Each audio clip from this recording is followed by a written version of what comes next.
Grief saved me. Casualty of war. If he hadn't interfered, he might still be alive. I've spent my whole life putting bad guys behind bars. Everyone thought they knew why Pauley Perrette retired from acting. The official story was simple. She wanted a quieter life. But the leaked documents tell a different story. There were assault allegations, safety violations, and a co-star she was so afraid of that she needed therapy just to cope. CBS thought their settlement would end it all. They were wrong. Now, at 56, Pauley is finally ready to tell the truth about what really happened in those final years on set. Pauley Perrette was born on March 27, 1969, in New Orleans, but her childhood was far from rooted. Her father worked in the railroad industry, which meant the family was constantly moving from one state to another. By the time she was a teenager, she had already lived in 14 different places. She never stayed long enough to feel like she belonged anywhere, but this constant uprooting taught her how to adjust quickly, how to blend in, and how to read people fast. Though she was born in Louisiana, she always said Alabama felt like home. Growing up across so many places in the South, she became incredibly adaptable, something that would later help her survive the unpredictable world of Hollywood.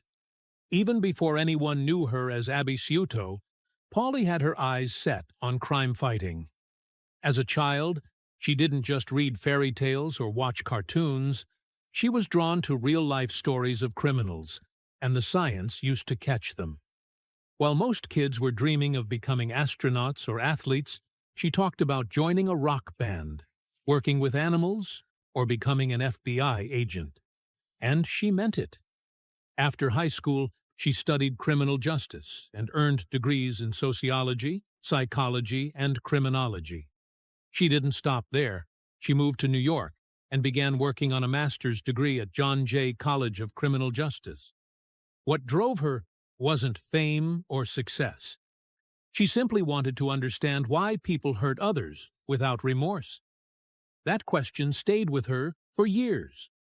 While she was studying and trying to make ends meet, something happened that changed her forever.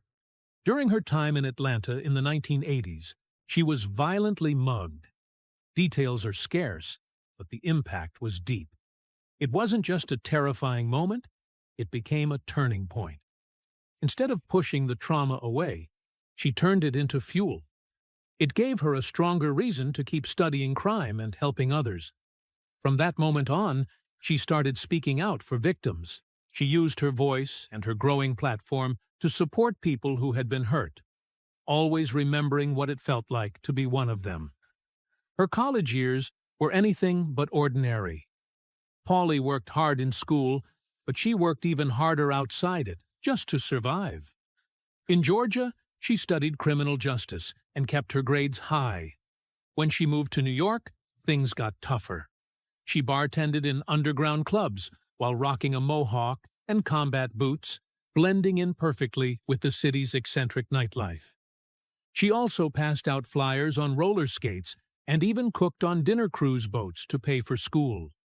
It wasn't glamorous, but she later said all of it gave her an edge. She wasn't just reading about human behavior in textbooks, she was living it every day. That mix of academic learning and real-world experience became the perfect training for acting, even though she hadn't planned it that way. She got her first tattoo at just 15 years old. In the deeply conservative Southern world she grew up in, that was shocking. She had been raised in a strict church where movies and television were rarely allowed. As a child, she looked like the perfect Southern girl. Blonde hair and pigtails, polite, and well-behaved. But inside, she felt different. The tattoos became a way to show the world she wasn't going to follow the rules others had made for her. Over the years, she collected around 20 tattoos, each one expressing part of her identity. She turned her body into a canvas that defied every expectation she was raised with. When she finally made it to Hollywood in the 1990s, she only had $71 to her name. She had just come from New York where she'd been bartending in the club scene and doing anything she could to stay afloat. In Los Angeles, things didn't get any easier. She crashed on friends' floors and took whatever jobs she could find. She even did voiceover work for a dial-in song service to make rent. Acting wasn't a dream she'd been chasing all her life. It was something she stumbled into while trying to survive, and she leaned into it only because her original plan of working in criminology couldn't pay the bills. During one of her lowest moments, she walked dogs along Sunset Boulevard for just $5 a day. It didn't seem like much, but it led to something special. One of those dogs, a pit bull she rescued off the street, became her beloved Cece. That dog wasn't just a pet. It was part of her story. Years later, when she clashed with a co-star over his aggressive dog, the connection to Cece gave that incident even more weight.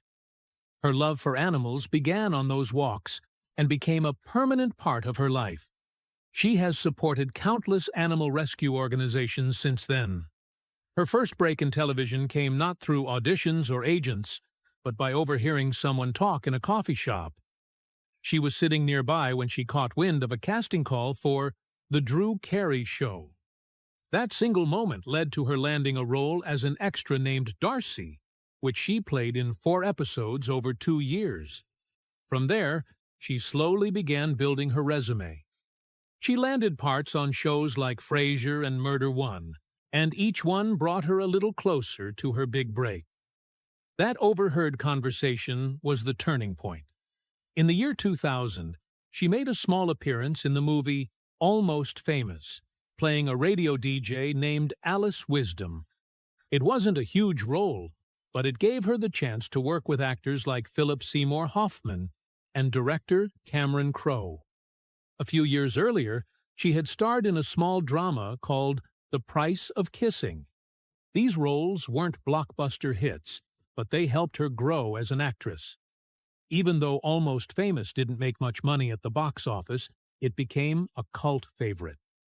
Her presence in those films showed she had range and talent long before NCIS made her famous. In 2003, Pauley Perrette walked into the audition room dressed in baggy Levi's, sneakers, and a plain white t-shirt. She was a natural blonde, nothing like the gothic character she would soon be known for. But the moment she entered, Don Belisario reportedly said, "That's her." Her friend Kevin Lawson later confirmed that Perrette didn't even need to try hard. Her caffeinated energy, fast-talking warmth, and love for hugs were enough. Abby Sciuto wasn't a role she played. It was a part of her natural self. Her caffeinated energy, fast-talking warmth, and love for hugs weren't scripted. It was just Pauley being Pauley. And that moment changed everything.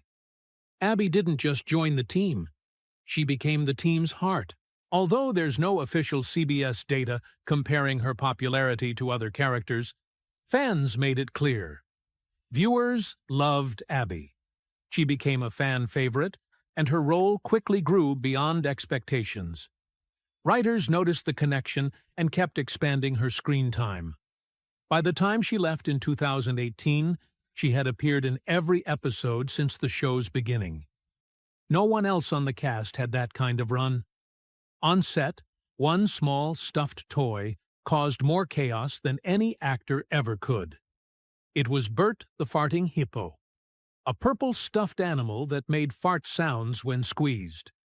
What started as a background prop turned into a set legend. Cast and crew fought to keep it. The producers eventually had to lock it away to stop people from taking it home. Bert showed up in episode after episode, offering comic relief in the darkest scenes. It wasn't merchandise that made Abby iconic. It was quirky touches like this that became unforgettable. Behind the scenes, Perrette took Abby's job as a forensic scientist seriously. When the 3rd episode, Sea Dog, aired in October 2003, it was clear Abby knew her stuff. But that wasn't by accident. Perrette worked with real forensic experts and learned the science herself. She studied DNA analysis, ballistics, and lab protocol, all to make the role feel real. She didn't just memorize lines. She understood what they meant. That made Abby more than a TV character. She felt like someone who could walk into a real NCIS lab and get to work.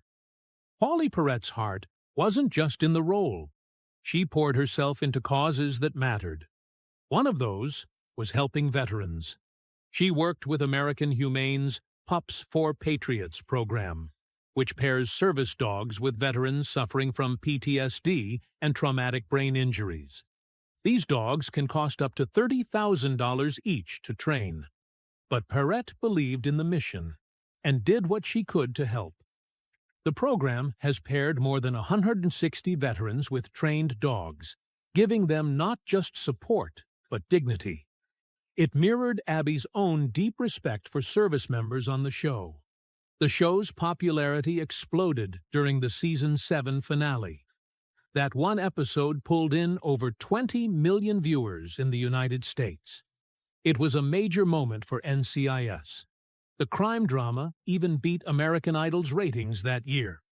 The show gained 25% in the 18 to 49 age group from the previous season.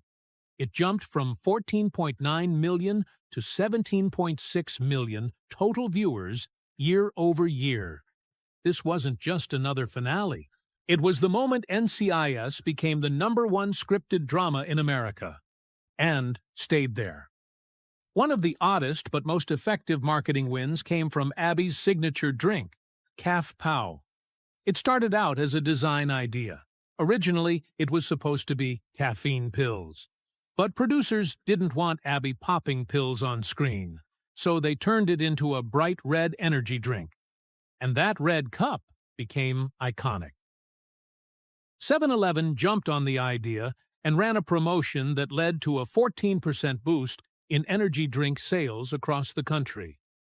They even made holiday-themed Calf Pow cups. What most fans didn't know was that Pauley Perrette never drank it. Her cups were filled with cranberry juice. Perrette never asked for a body double, even in scenes that made her physically uncomfortable. She suffered from severe claustrophobia, but still filmed inside tight morgue sets without help. One episode, Bête Noire, required her to face those fears in a major hostage scene. She didn't flinch. She kept going, even when the set made her feel like she couldn't breathe. The show called it necrophobia, but for her, it wasn't about dead bodies. It was about the walls closing in. And yet, she stayed in character. For 15 years, she never let fear compromise her performance. In secret, Perrette also created a webcomic during her time on NCIS. She used the name P and published a series called Lab Babble, all about Abby's lab adventures. At first, no one knew it was her. The comic had Abby's humor, her science, and even featured Bert the Hippo. Eventually, fans figured it out. But the most surprising part wasn't the comic. It was where the money went. Every cent in ad revenue was donated to animal shelters across the country. It was a quiet act of charity that no one asked for, but she did it anyway. In 2011, Guinness World Records gave Perrette a title that no one had ever won before. She was named the most popular TV crime drama actress. This wasn't based on ratings alone. It came from something called the Q score, which measured how much viewers liked her personally. Not just the character, her. She beat out actresses from shows like CSI and Law and Order. At the time, NCIS was averaging more than 18 million viewers per episode. But what made her stand out wasn't just the goth look or science jargon. It was how she made people care. In October 2016, everything changed on the NCIS set. Mark Harmon brought his rescue pit bull, Dave, just like he had for years without trouble. But that day, something went horribly wrong. The dog bit a crew member so badly that the person needed 15 stitches. The attack was serious enough to shut down production for 2 hours. It wasn't just a quick scare. The injury left deep physical wounds and emotional damage. Harmon's attorney later admitted he warned him about the risks of bringing the dog back. Still, Dave returned. What had once been a safe, controlled set now carried an undercurrent of fear. That incident didn't fade away quietly.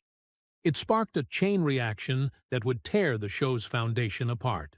Right after the dog attack, Pauley Perrette demanded CBS never allow Dave near the set again. She was shaken. But when the network let the dog come back, she was furious.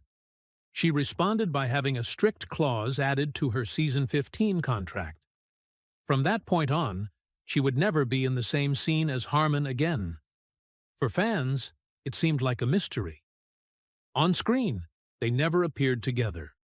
Behind the scenes, filming had to be scheduled around them. Her scenes were shot on different days, with separate crews. The production costs went up, and the entire system became harder to manage. In her final episode, watched by 15 million people, they didn't even share the same building. Editors had to stitch the episode together carefully, creating the illusion of connection where none existed. Then, in June 2019, Pauley made everything public. At 6 a.m., she posted a tweet that immediately sent shockwaves across the internet. She said she was terrified of Harmon and that she had nightmares about him attacking her. She made it clear she would never return to NCIS. Her words didn't come from a press interview or a private source. They were direct, honest, raw. The internet exploded. Entertainment websites crashed as fans tried to understand what she was saying. The image of Harmon as a calm TV father figure was suddenly shaken. He stayed silent. That silence, for many, only added weight to her words. What hadn't been known before was that Pauley had already filed 3 separate safety complaints with HR. These weren't just rumors about disagreements or salary talks. CBS later confirmed she had raised concerns over a year before she left the show. In 2018, she tweeted that she had suffered multiple physical assaults. Her posts hinted at being forced into silence and blamed a powerful machine for spreading lies about her exit. She said she felt unsafe going to work and needed therapy afterward. The fact that she filed 3 different reports shows she tried to go through the proper channels. It also suggests that CBS had multiple chances to take stronger action, but didn't. For Pauley, the workplace became something she had to escape from, not just leave behind. The most serious moment came when reports revealed she had hired a private investigator. She wasn't just venting, she was gathering proof. The investigator documented safety violations on the NCIS set, and Pauley used that evidence to press CBS into a private settlement. According to multiple sources, CBS paid her somewhere between $5 and $9 million. This wasn't about a bad script or a pay cut. It was about safety and accountability. The settlement came with a strict non-disclosure agreement, meant to bury everything. Around the same time, CBS was already under fire for other misconduct cases. They had just paid $9.5 million to Eliza Dushku over harassment on a different show. The money Pauley received suggests that her case was serious enough to risk major damage to CBS's brand and Mark Harmon's career if the details ever came out. 2 years later, Pauley tried to make a comeback with a new sitcom called Broke. It started strong. On April 2, 2020, over 7 million people tuned in. But the success didn't last. The ratings fell quickly. By the end of the 13-episode season, only 3.6 million people were still watching. In the key demographic of 18 to 49-year-olds, the show had dropped to a 0.4 rating. That number is well below what networks need to keep a show alive. Critics weren't kind either, calling the show boring and directionless. CBS had hoped to revive her TV career, but it ended in silence. After being one of the biggest stars in primetime television, Pauley's return collapsed under low numbers and weak reception. Just 2 months after Broke was canceled, Pauley sent out one last message. On July 7, 2020, she tweeted, "I'm free," in bright rainbow colors. It wasn't just a happy update. It was her official retirement from acting.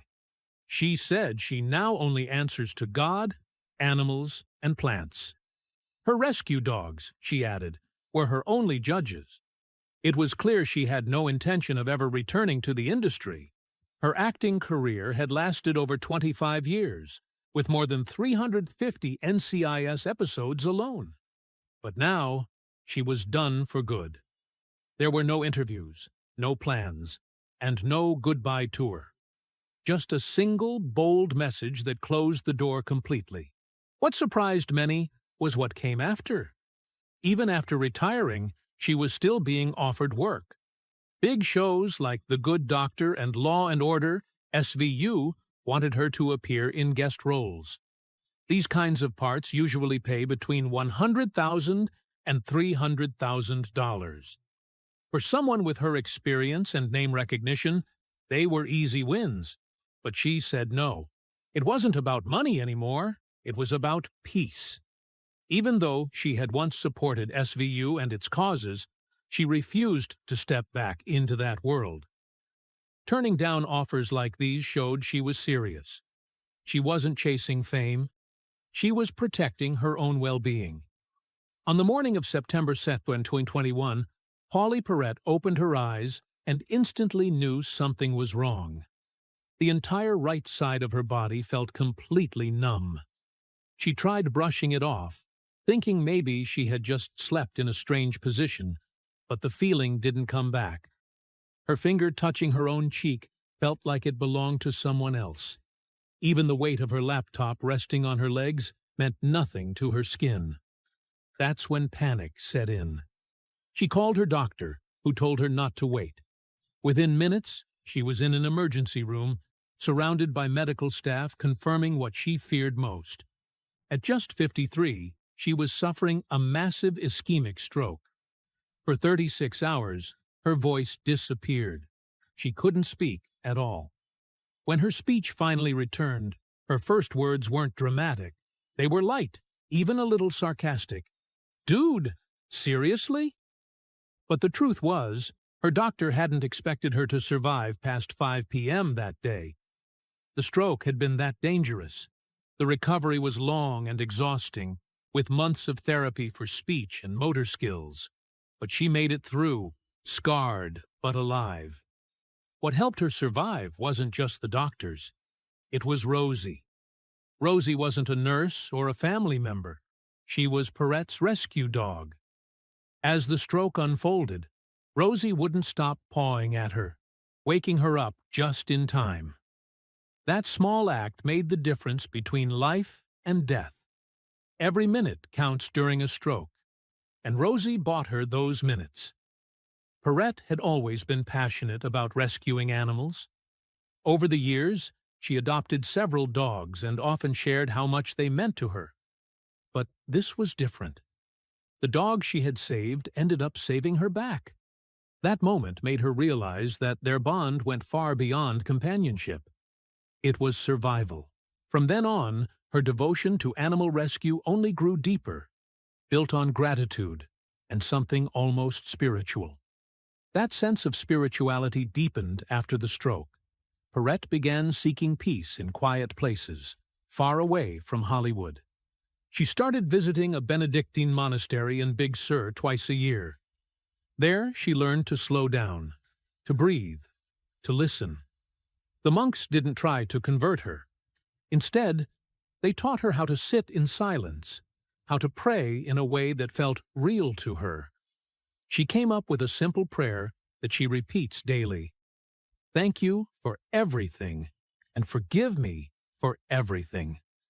In those moments of stillness, she says she hears guidance, not loud or dramatic, but clear. Words like trust or not now arrive like whispers. This wasn't the faith she had known growing up. Back then, she wasn't even sure how to pray. But now, her conversations with God feel like check-ins with a friend. These retreats helped her work through more than just the stroke. They helped her process years of trauma, including past abuse and a brutal attack in 2015 that left her shaken and terrified. Even while facing personal pain, Perrette kept finding ways to give.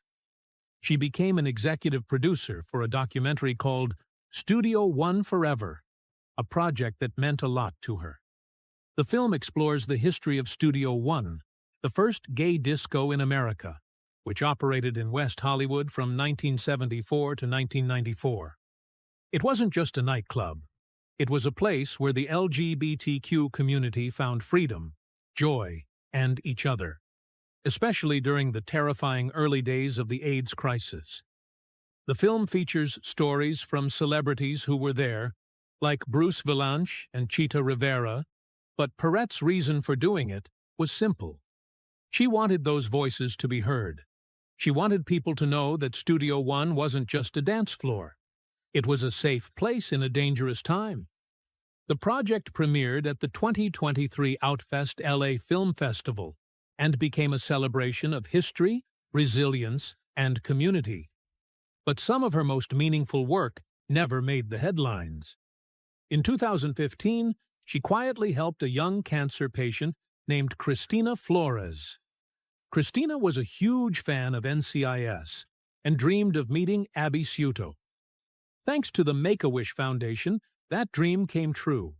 They met, spent time together, and even got matching temporary tattoos. Weeks later, Christina passed away. No one knew at the time, but Pauley had paid for the entire funeral and travel expenses for Christina's family. It wasn't for publicity. It was private. The only reason it became public was a tweet from Christina's aunt, which was later deleted. Perrette never commented. She didn't need to. She had already done what mattered. Honored a little girl whose strength touched her heart. Hollywood kept calling, but Pauley kept choosing her values. In 2007, Playboy magazine offered her $750,000 to pose. She said no. In 2013, they came back with nearly $1 million. She turned them down again. At that time, NCIS was one of the biggest shows on TV, with over 19 million people watching every week. Playboy assumed she'd say yes, but she didn't want to be part of anything that turned women into objects. She knew young fans were watching, and she wanted to send a different message. In a 2014 interview with TV Guide, she said the offers didn't tempt her, not even a little. She believed in showing strength another way, and she stood by that belief even when it cost her. But maybe the biggest surprise came in 2023, when Pauley's will was leaked during a probate filing in Los Angeles. The total value of her estate was over $22 million. Not a single dollar was left to family or friends. Instead, every cent was going to no-kill animal shelters and the Innocence Project. Her lawyer confirmed it, saying she wanted to avoid any inheritance drama. She had already spent years supporting these causes. In 1 year alone, she rescued 12 dogs. Her will was split with care, 60% to shelters, 40% to help free the wrongfully convicted. She even made one final request. Her ashes would be divided. Half would be scattered near a dog park. The other half would go to the rescue center where she found her first dog.